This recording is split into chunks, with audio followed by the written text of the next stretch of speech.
Ще действа ли? Нека да попитаме картите, вашия любовен интерес ще действа ли? Намислете си го. Може да напишете нейното име в коментари и да попитаме картите, ще действа ли намисления от ваш човек. Представете си го, както казах, изречете неговото име на ум, на глас. Така ще се свържеме по-лесно с неговата енергия, ще разберем, ще действа ли.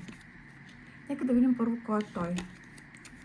Това е един човек, който бяга от отговорност. Човек, който смята, че сам се чувства най-добре. В момента той чувства загуба. Може би тъгува за това, че това, което е причинил, защото той се вижда, че е избягал от някаква ситуация. Може би ви е наранил и си е тръгнал, оставил вие вас тук да страдате, но както знаете, в живота всичко се връща и това, което се причинил, че се връща и на теб. Нека да видим все още кой е той. Това е човек с много мисли, това е човек, който е изпаднал в тревожност. Може би наистина мислите за вас, му докарват безсъние, така по цяла нощ мисли, премисля. Човек, който иска ново начало, който се надява на едно ново начало. Нека да видим какво има между вас в момента.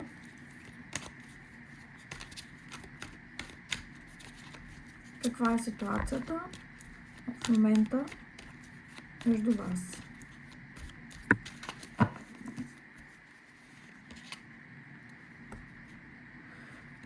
Вие сте неговата императрица. Може би сте майка на децата му, може да сте бременна от него, но естествено няма как да отговаря за всичко. Той ви вижда като една стабилна жена, една отговорна жена, жена, която може да бъде майка на децата му, жена, с която иска да гради бъдеще. Нека да видим все пак.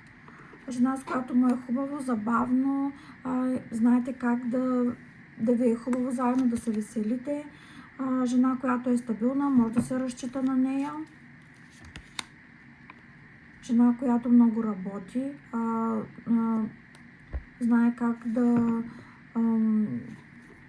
изкарва парите си, и жена със силна интуиция, но все пак тук картите не ми показваха какво има между вас.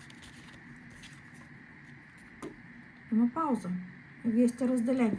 Най-вероятно сте на разстояние, няма комуникация между вас, и двамата мълчите, всеки на инат на другия, но се наблюдавате в социалните мрежи. Със сигурност той наблюдава вас.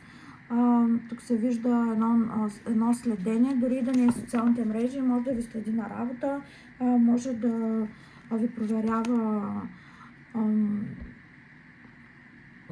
пак казвам, социалните мрежи, или да идва от вас да ви проверява, защото вие сте показали към него една хладност, една студенина. Вие сте жена, която е честна, знае си цената, поставя граници. Смятам, че така доста добре боравите с езика и сте си казали някои неща. Нека да видя какво още има между вас. Има урок, има страшния съд, има нещо, което е трябвало да се случи, сякаш като уроки за двамата. Сякаш не сте успявали да оценявате себе си до този момент, докато не е настъпил този край, тази почивка, и сякаш сега виждате себе си по нов начин. Това е било така. Ето пак се вижда. И двамата не се чувствате добре от ситуацията, в която се намирате. И двамата искате да сте победители, искате признание, може би никой от вас не отстъпва в ситуацията, всеки смята себе си за прав. Какво още? Да, той е един манипулатор, ако мога да се изразя. Той иска винаги нещата да стават по неговия начин. Огнен мъж, може да е представител на огнените зодии, Овен, Лъв или Стрелец. Човек, който е магнетичен, така желан от жените, излъчва има силно сексуално излъчване, много емоционален човек също така. Нека да видим, ще действа ли в крайна сметка. Ще действа ли той?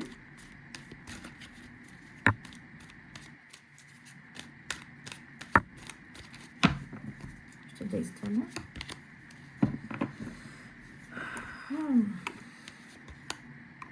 Да, той ще действа, но първо трябва да мине време и да претърпи някаква трансформация. Вижда се, че отношенията, в които сте били преди, няма да бъдат същите и човека не е същия, най-вероятно и вие не сте същата. Да, ще ви пише... Само да видим още някоя карта. Ще ви пише, даже може да го направи чрез друг човек, може да не го направи директно. Може би той се страхува да тръгне към вас, защото не знае вие дали ще го приемете обратно, но сякаш ще го направи чрез трети човек. Човек по-голям, може чрез някой ваш роднина да се опита да действа, така да помоля за помощ, за съдействие, да може така да този човек да ви говори за него хубави неща. Нека да видим още ще действа ли. Както казах, той е блокиран, нерешителен е, не знае как да действа, затова наистина мисля, че той ще помоли някой друг да му помогне. Той се чувства съсипан. Чувства се съсипан от това, което се е случило между вас. Оттеглил се в себе си, в едни мисли, в едни размисли. Сърцето му е разбито. Или той е разбил вашето сърце и знае, че ви е разбил сърцето и знае, че това е край. Може би за това не смее да действа, защото наистина не е сигурен дали вие ще се върнете при него. Нека да видим как трябва да... Какво да направите вие? Да простите ли? Така ли да попитам картите? Нека да попитам какво да направите вие, да му простите ли?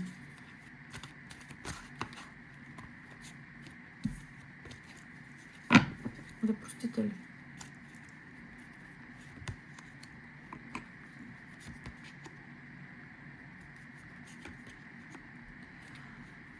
Има чувство между двамата. Да, може да простите, но тук трябва да отстоявате себе си и да слагате себе си на първо място. Може да простите на този човек, но както казвам, трябва да сложите себе си на първо място.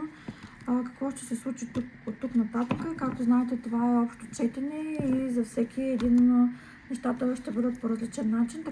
Така че ако искате да разберете какво ще се случи с вас нататък, може да се свържете с мен на лични съобщения.